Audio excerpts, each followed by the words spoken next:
పుణ్యక్షేత్రంలో నిన్న జరిగిన ఘటనలో నేపథ్యంలో అయితే స్వామివారికి చందనం మొత్తం అరగదీసి స్వామివారు దర్శించుకోవడానికి చుట్టుపక్కల రాష్ట్రాల నుంచి ఊళ్ళ నుంచి భారీ సంఖ్యలో అయితే భక్తులు అయితే వచ్చారు. అయితే భక్తులు అవస్థలు చెప్పాలంటే వర్ణనాతీతం. అసలు ఎందుకు ఈ అవస్థలు పడుతున్నారో భక్తులు, అలాగే ఎండోమెంట్ శాఖ ఎందుకు ఏర్పాట్లు చేయలేకపోతుంది అనే నేపథ్యంలో మనతో పాటు బీజేపీ ధార్మిక సంఘం నేత ఫణీంద్ర ఉన్నారు. ఫణీంద్ర గారికి తెలుసుకుందాం. ఫణీంద్ర గారు చెప్పండి, అసలు ఎన్నో ఏళ్ల నుంచి ప్రాచుర్యం పొందిన ఈ చందనోత్సవం అంటే అధికారులు చాలా అలర్ట్ అవ్వాలి, ఎన్నో ఏర్పాట్లు చేయాలి. అలాంటిది ఎందుకు ఈ భక్తులు అవస్థలు పడుతున్నారు, ఏమంటారు మీరు? జై శ్రీరామ్, అందరికీ నమస్కారం అండి. ప్రపంచంలోనే ఆధ్యాత్మిక క్షేత్రమైనటువంటి శ్రీ తిరుమల తిరుపతి దేవస్థానం తర్వాత అంతటి స్వయంభూ దేవాలయం ఉన్నటువంటి శ్రీ వరాహ ఉగ్ర నరసింహస్వామి వారి యొక్క దేవాలయం అది చాలా ఎంతో ప్రసిద్ధిగాంచిన దేవాలయం. అలాంటి దేవాలయంలో ఎండోమెంట్ వ్యవస్థ నిర్లక్ష్య వైఖరి, ఎండోమెంట్ వ్యవస్థ యొక్క తప్పుదనం, ఎన్నో ఇక్కడ అసంఘటిత కార్యకలాపాలు, అసంఘటిత కార్యక్రమాలు, అసంఘటిత విషయాలు ఎన్నో జరిగినా కూడా ఇంకా ఈ యొక్క ఎండోమెంట్ వ్యవస్థకు బుద్ధి రానటువంటి వ్యవస్థ ఎండోమెంట్ వ్యవస్థ పనిచేస్తుంది. సాక్షాత్తు శ్రీ స్వామివారి దేవాలయంలో గత కొన్ని సంవత్సరాలుగా ఎన్నో అపశృతులు కూడా చోటు చేసుకునే పరిస్థితి ఏర్పడింది. అంటే ఇది కేవలం ఎండోమెంట్ యొక్క నిర్లక్ష్య వైఖరి అని చెప్పి మనం ఈ ముఖంగా తెలియజేస్తున్నాను. ఎంత ఘోరాతి ఘోరం అంటే ఈ రోజున ఎండోమెంట్ వ్యవస్థ, చేతకానటువంటి వ్యవస్థ, రాష్ట్ర ప్రభుత్వాలలో ఎండోమెంట్ వ్యవస్థ ఏ రాజకీయ పార్టీ వచ్చినా వాళ్ళ యొక్క అనునంగానికి వాళ్ళ యొక్క పెద్దపీట వేసుకునే విధంగా, అదేవిధంగా వాళ్ళ యొక్క వ్యక్తిగత కారణం ఈ యొక్క ఏవైతే ఈ ప్రమోషన్స్ కానీ ఆ యొక్క లాంబింగ్ కోసం అని చెప్పేసి యొక్క ఎండోమెంట్ వ్యవస్థ పనిచేస్తుంది. ముఖ్యంగా రెవెన్యూ డిపార్ట్మెంట్ నుంచి వచ్చినటువంటి వ్యవస్థ ఎక్కువగా ఎండోమెంట్లో ఉంటుంది కాబట్టి వాళ్ళకి సరైనటువంటి రీతిలో హిందువుల యొక్క మనోభావాలు, సాంప్రదాయాలు, సంస్కృతి గురించి అవగాహన లేకపోవడం, వాళ్ళు కేవలం ఎండోమెంట్ వ్యవస్థ అంటే కేవలం ఒక ఉద్యోగంగానే భావిస్తారే తప్పించి కానీ ఈ యొక్క భక్తులు ఎంతోమంది, కొన్ని లక్షల మంది యొక్క హిందువుల యొక్క మనోభావాలు, సాంప్రదాయం దీంతో ముడిపడి ఉందని చెప్పేసి వాడు ఎటువంటి విధంగా భావించలేకపోవడం బట్టే ఈ రోజున ఎండోమెంట్ వ్యవస్థ యొక్క తప్పిదనం ఈ రోజున ఎంతోమంది యొక్క హిందువుల యొక్క బాధను కలిగించే విధంగా ఈ రోజున ఎండోమెంట్ వ్యవస్థ ప్రవర్తిస్తుందని మేము ముఖంగా తెలియజేస్తున్నాను. అంతేకాకుండా నిన్న జరిగినటువంటి విషయం చూస్తే చాలా బాధాకరం. కొట్టొచ్చినట్టు నిర్లక్ష్య వైఖరి కనబడుతుంది. అది గతంలో పోల్చుకున్నటువంటి తప్పిదనాలతో పాటు తిరుపతి యొక్క ఏదైతే జరిగిందో అది మరవక ముందే అని చెప్పేసి ఎంత ఘోరంగా ఈ రోజున నేను మన ఆర్టీవీ ముఖంగా నేను తెలియజేస్తున్నాను. ఈ ఎండోమెంట్ వ్యవస్థని మార్చేటువంటి పరిస్థితి, ఎండోమెంట్లో ఉన్నటువంటి యొక్క హిందువులను మార్చేటువంటి పరిస్థితి, ఈ రోజున ఎండోమెంట్లో ఉన్నటువంటి పరిస్థితి చాలా బాధాకరం. భక్తులకి ఎటువంటి విధంగా సౌకర్యాలు కల్పించలేకపోవడం, అంతేకాక నిన్న చూసినటువంటి దుర్ఘటన నవ్వుతో నభవిష్యత్తు విధంగా సింహాచలంలో గత కొన్ని సంవత్సరాల క్రితం ఈ యొక్క కొండ మీద వెళ్తున్నటువంటి బస్సు పడిపోవడం అనేది చూసాం. దానిలో కొంతమంది మరణించారు. ఆ తర్వాత మళ్ళీ ఇలాంటి దంగడన జరిగినటువంటి విషయం మనం ఈ రోజున మనం చూస్తున్నాం. ఎంత నిర్లక్ష్య వైఖరి. అసలు ఆ యొక్క ఈఈగా పనిచేసిన రాజు అనే వ్యక్తి ఆ యొక్క ఇంజనీరింగ్ డిపార్ట్మెంట్కి పనిచేయడు. అతని యొక్క అధికార పార్టీ యొక్క లాంబింగ్లు ఏవైతే ఉంటాయో గత ప్రభుత్వంలో ఉన్న ప్రభుత్వంతో పాటు ఇప్పుడు నుంచి కొత్త ఎమ్మెల్యేలతో కానీ కొత్త విధి విధానాలతో కానీ వాళ్ళని కలిసి వాళ్ళ యొక్క లాంబింగ్లు చేసుకునే విధంగా ఈ రోజున నిర్లక్ష్య వైఖరి. కనీసం అక్కడ మనం చూసినట్టయితే ఎంత ఘోరంగా వాళ్ళు ప్రవర్తించారు ఆ ఎండోమెంట్ వ్యవస్థ. అసలు కనీసం ఒక ఎండోమెంట్ అధికారి ఈ రోజు వరకు కూడా వాటి మీద ఎటువంటి క్షమాపణ చెప్పకపోవడం, భక్తులకి ఎటువంటి విధంగా అసౌకర్యాలు గురి చేసిన చెప్పకపోవడం అనేది చాలా బాధాకరం. ముఖ్యంగా నిన్న మనం చూసిన సుమారు వాళ్ళకి ముందు నుంచి ఒక సింహాచలం చందనోత్సవం అంటే సుమారు గత సంవత్సరం నుంచి ఇది ప్రతి సంవత్సరం జరిగేటువంటి విషయం. అదే కాకుండా ఈ చందనోత్సవానికి ముందు రోజు కలిగితే ఒక్కొక్కసారి ఆ రోజు అయినా సరే వర్షం పడుతుంది. యాజ్ పర్ అది హిందూ సాంప్రదాయం ప్రకారంగా అదొక మహాశక్తిగా మేము భావిస్తాం కాబట్టి ఆ స్వామివారి చందనం ఆ చందనం వలవడం అనేది చేసేటప్పుడు ఆ స్వామివారికి ఒక ఉగ్రం, అది ఆ ఉగ్ర రూపం అనేది బయటికి రాకుండా ఆ చల్లదనం అనేది ప్రకృతిలో వాతావరణ మార్పు అనేది వస్తుంది. అది 100% ప్రతి సంవత్సరం జరుగుతుంది. అలాంటిది ఒక 10 రోజుల్లో ఒక గోడను కట్టేసి ఆ గోడ ప్రకారంగా వీళ్ళ యొక్క ప్లానింగ్ ఎంత అస్తవ్యస్తంగా ఉంది. నేనేదో ఓడ పీకేస్తాను, నేను ఏదో చేసేస్తానని చెప్పేస్తాను. ఇప్పటి వరకు కూడా అలాంటి స్వయంభూ దేవాలయానికి సరైనటువంటి ఎండోమెంట్ అధికారి లేకపోవడం, నామమాత్రంగా ఉన్నటువంటి అధికారి రావడం, సరైన అవగాహన లేకపోవడం, ఎంతసేపు వీళ్ళు టికెట్లు అవన్నీ కూడా ఇచ్చుకోవడంతో సరిపోయింది తప్పించి కానీ ఈ రోజు వరకు కూడా వాళ్ళ వ్యవస్థ లేనటువంటి పరిస్థితి ఉంది. స్వయానా నిన్న ఆ నియోజకవర్గం ఎమ్మెల్యే చెప్పారు, ఆ గోడను పరిశీలించి ఇందులో నాణ్యత లోపాలు అవి స్వయంగా పరిశీలించారు, దీని మీద నివేదిక ఇస్తున్నామని చెప్పారు. ఒక 2 రోజులు కట్టిన కూడా ఆ వర్షానికి పడిపోవడం అనేది చాలా సిగ్గుచేటు. నిజంగా అసలు ఈ అధికారులు ఏం చేస్తున్నారు, ఏం చెప్తారు మీరు దాని మీద? సార్ నేను ఒక మాట చెప్తున్నానన్నా, ఈ సింహాచలం దేవస్థానం చందనోత్సవం మీద సుమారు ఒక 10 రోజుల క్రితమే వీళ్ళు ఒక సమీక్ష అనేది ఏర్పాటు చేసుకున్నారు.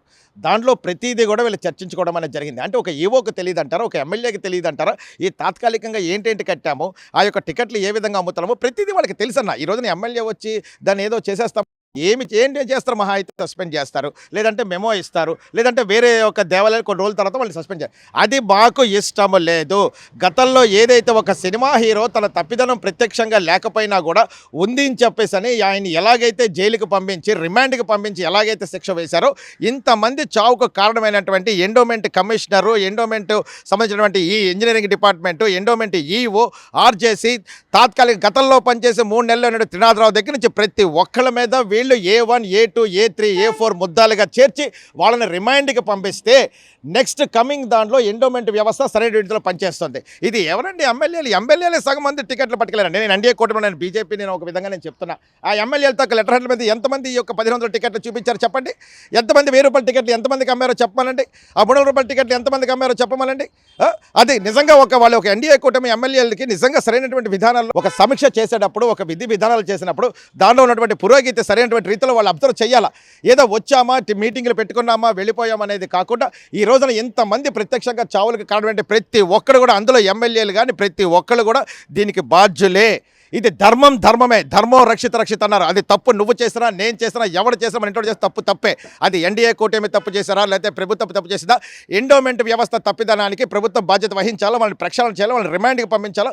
వాళ్ళకి ఏదైనా సరే చిత్తశుద్ధి ఉంటే ఇదే అడుగుతున్నారు మన టీడీపీ గవర్నమెంట్లో. ఎందుకంటే మా పవన్ కళ్యాణ్ గారు ఎప్పుడూ కూడా సనాతన ధర్మం గురించి మాట్లాడతారు కాబట్టి మేము పవన్ కళ్యాణ్ గారితో మేము మాట్లాడుతున్నాం. వాళ్ళు తప్పు చేశారు, వాళ్ళు జైలుకి వెళ్లాల్సిందే. ఇది కావాలని చెప్పి జరిగినటువంటి విషయంగా మేము భావిస్తున్నాం. ఇంకో ఆయన ఎవరో చెప్పాడు, ఏంటిది ఆ కమిషనర్ ఎవరో అన్నారు, ఏంటిది వర్షం పడడం తప్ప, ఇది ప్రకృతి వైపరీత్యం అయితే ప్రకృతి వైపరీత్యం చెప్పిన ముందుగానే మీరు ఈ జాలర్లకి వాళ్ళకి ఎలక్ట్ చేయట్లేదా? 100% అన్న తుఫాన్ హెచ్చరికలు ఎలా చేస్తున్నారు మీకు తెలియదా? వెదర్ రిపోర్ట్ తెలుసు కదా. నిజంగా ఒక కమిషనర్ అలా చెప్పడం అనేది మాకు బాధాకరం. ఈ రోజున అక్కడ నేను ఒక మాట అడుగుతున్నాను, ఫ్రాంక్గా అడుగుతున్నాడు, అక్కడ కమిషనర్ ఏడండి? దేవాదాయ మంత్రి ఇప్పటికొచ్చి కనీసం మీరు ఏమైనా ప్రెస్ రిలీజ్ చేశాడా? ఇప్పుడు నాకు తెలియదు, మీకు ఏమైనా తెలుసో పోయినట్టు చెప్తాను, అడుగుతున్నాను. కనీసం ఒక క్షమాపణ చెప్పాడు చనిపోయినటువంటి వాళ్ళకి, కానీ క్షేత్రగత క్షమాపణ చెప్పాడు దేవాదాయ మంత్రి? ఎవరు చెప్పారండి? ముఖ్యమంత్రి గారు చెప్పారు, లేదా పవన్ కళ్యాణ్ గారు చెప్పారు, ప్రతిపక్ష నాయకులు చెప్పారు. కానీ దేవాదాయ శాఖ ఏం చేస్తారని అడుగుతున్నా. అక్కడ నుంచి హోమ్ మినిస్టర్ గారు అక్కడ పొద్దునిచ్చి సాయంత్రం వరకు ఉన్నానని చెప్పేసి ఆవిడ చూస్తున్నాము. ఓకే, ఉన్నారు, నేను అది కూడా ఉన్నారు. మరి కమిషనర్ ఏమయ్యాడండి?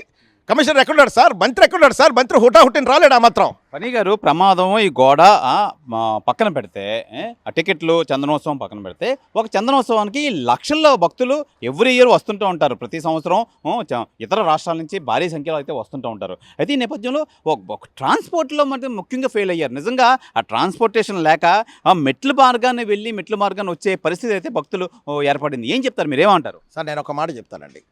నిన్నటి గనక సిచ్యువేషన్లో పోలీసు వారు గనక లేకపోతే కొన్ని లక్షల మంది చనిపోయేటువంటి పరిస్థితి వచ్చేది. ఎందుకంటే ప్రత్యక్షంగా గోడ కూలేటటువంటి విషయం అయితే కనుక ఆ బస్సులు ఎక్కించే టైంలో బస్సుల యొక్క రవాణా వ్యవస్థలో పోలీసు వారు, సిపి గారు దగ్గరుండి కనుక ఆ యొక్క ప్రక్రియ కనుక చేపట్టకపోతే ఆ బస్సు చక్రాల కింద తలిగి కనీసం కొన్ని వందల మంది అయినా సరే చనిపోయిన పరిస్థితి. ఎందుకంటే వాళ్ళు అక్కడ ఉన్నటువంటి పరిస్థితుల్లో అవన్నీ తట్టుకోలేకపోయారు. ఇది కంప్లీట్గా నిర్లక్ష్య వైఖరి. ఏమంటే ఇంతమంది 2 లక్షల మంది వస్తారని తెలుసు, కొండకి ఇన్ గేట్ అవుట్ గేట్ అని పెట్టారు. ఎన్ని బస్సులు పెట్టాలో తెలీదా వాళ్ళకి? ఎక్కడి నుంచి బస్సులు తీసుకురావాలో తెలీదా? ఈ రవాణా వ్యవస్థ తెలీదా? అసలు ఎందుకు తెలియదు వాళ్ళకి? కావాలని చెప్పి నిర్లక్ష్యం సార్. వాళ్ళకి హుండీ ఆదాయము డబ్బులు వచ్చేస్తే చాలు. ముందు ఏ రోజైతే కనుక రెవెన్యూ డిపార్ట్మెంట్ ప్రక్షాళన నుంచి ఈ ఎండోమెంట్ ప్రక్షాళన చేస్తారో, వాళ్ళని బయటికి పంపిస్తారో, వాళ్ళకి జైలు చేస్తారో, అప్పుడు ఈ ఎండోమెంట్ వ్యవస్థ ఎక్కడున్నారు సార్? నేను ఒకటే అడుగుతున్నాను. ఇంత జరిగింది దేవాలయం పరిసర ప్రాంతాల్లో జరిగింది, అసలు ఎండో మినిస్టర్ పుట్టుకొచ్చి అసలు స్టేట్మెంట్ ఇవ్వలేదు, అసలు ఆయన రాలేదు ప్రమాద స్థలికి. ఏ విధంగా చూసుకోవచ్చు అన్న? నేను అదే చెప్తున్నాను కదన్నా. ఇది ముఖ్యమంత్రి గారి తప్పిదనమా, లేకపోతే ఉప ముఖ్యమంత్రి గారు ఇచ్చినటువంటి చనువా, లేకపోతే ముఖ్యమంత్రి గారు ఇచ్చినటువంటి ఆ పోస్టింగ్లు కానీ అనర్హుడా, లేకపోతే ఆయనకి చేయడం ఇష్టం లేదా? ఆయన తేల్చని ఆర్టీ ముఖంగా చెప్తున్నాను. ఈ రోజున ఎన్డీఏ కూటమిలో ఉన్నటువంటి బీజేపీ నాయకుడిగా నేను ఒకే మాట చెప్తున్నాను. ఏ ప్రభుత్వం వచ్చినా సరే కూడా ఎండోమెంట్ వ్యవస్థ మీద నిర్లక్ష్య వైఖరి చూపిస్తుంది. అయ్యా చంద్రబాబు నాయుడు గారు, నేను ఒకే మాట మీకు నేను తెలియచేస్తున్నా. మీరు వేసినటువంటి మంత్రివర్గంలో కొన్ని మార్పులు చేయండి. వీళ్ళు ఎండోమెంట్ వ్యవస్థకి పనిచేయరు. కమిషనర్ గారిని మీకు నిజంగా మా హిందువుల మనోభావాలు భక్తుల మీద కనుక చిత్తశుద్ధి ఉంటే ముందు ఆ మినిస్టర్ని, ఆ యొక్క కమిషనర్ని, ఆ ఈవోల్ని వీళ్ళందరినీ కూడా మార్చండి. సరైనటువంటి నిర్ణయాలు తీసుకోమని చెప్పి మేము కోరుతున్నాం. నిజంగా మీకు చిత్తశుద్ధి ఉంటే మా హిందువుల మీద మా బాధ మీకు తెలిసి అర్థం చేసుకుంటే ముందు ఆ మినిస్టర్ ఇప్పటిదాకా కనీసం రెస్పాండ్ అవ్వలేదు. మరి ఆయనకి ఏ విధంగా మీరు చెప్తారు? మరి ఏమయ్యాడు ఆ మినిస్టర్? మినిస్టర్ ఏమయ్యాడు? ఆయన ఎండోమెంట్ మినిస్టర్ ఏమయ్యాడు? ఆ కమిషనర్ ఎక్కడ సార్? కనీసం ఈ రోజు వరకు ఇక్కడ బాధ్యతల దగ్గరకు ఆయన వచ్చి పరామర్శించలేదు. కనీసం ఆ సంస్థ ఏదైతే జరిగిందో ఆ ఘటన దగ్గరికి రాలేదు. పోనీ నిన్న పొద్దున్న వదిలేద్దాం, నిన్న పొద్దున్న తెల్లవారుజామున జరిగింది, నిన్న మధ్యాహ్నం రాలేదు, నిన్న సాయంత్రం రాలేదు, ఈ రోజు వరకు కూడా ఆయన ఎక్కడున్నాడో కూడా తెలియట్లేదు. ఒక స్టేట్మెంట్ అనేది ఇవ్వలేదు పోనీ పత్రికాముఖంగా. దయచేసి మేము ఒకే మాట అడుగుతున్నాం, మీరు ఎప్పటికైనా సరే అర్థం చేసుకోండి. మా హిందువుల మనోభావాలు సాంప్రదాయాలు మీరు అర్థం చేసుకుంటే బాగుంటుంది. లేని పక్షంలో అనవసరంగా మా హిందువులకు ఆగ్రహంగా వ్యక్తం చేసే విధంగా మీరు బాధ్యులు అవుతారని చెప్పి మేము ముఖంగా తెలియజేస్తున్నాం. ఇది విశాఖ ఆధ్యాత్మికంగా పేరుగాంచిన సింహాచలం పుణ్యక్షేత్రంలో అయితే ఈ భక్తుల అవస్థలు అనేది నా వర్ణనాతీతం అనే చెప్పాలి. నిజంగా గోడ కూలి 8 మంది దుర్మరణం పాలయ్యారు. అలాగే నిజంగా ఆ టికెట్ల విషయంలో అయితే మట్టుకి చాలామంది ఈ అవస్థలు పడ్డారు. దర్శనం సమయం అయితే చాలా ఎక్కువసేపు అయితే పట్టేలో విస్తుపోయారనే చెప్పాలి. భక్తులు కొండమేకి వెళ్ళడానికి కిందకి రావడానికి చాలా ఇబ్బంది పడి చాలామంది ముసలి ముత్తగా చాలామంది నడవలేని పరిస్థితుల్లో కూడా ఆ మెట్ల మార్గాన వెళ్ళి మెట్ల మార్గాన రావడం అయితే జరిగింది. ఇప్పటికైనా అధికారులు మేల్కొని తదుపరి జరిగే కార్యక్రమాలన్నిటికీ సంవత్సరాల్లో చాలా జాగ్రత్తలు తీసుకోవాలి. అలాగే భక్తులు అవస్థ పడకుండా తగు జాగ్రత్తలు తీసుకోవాలని చెప్పి మనం కూడా ఆశిద్దాం. కెమెరామెన్ మూర్తితో శివరామకృష్ణ, RTV, విశాఖపట్నం నుంచి. మరిన్ని వీడియోస్ కోసం ఛానల్ ని సబ్స్క్రైబ్ చేయండి. లేటెస్ట్ అప్డేట్స్ కోసం వాట్సాప్ ఛానల్ ని ఫాలో అవ్వండి. ఆ లింక్ డిస్క్రిప్షన్ లో ఉంది.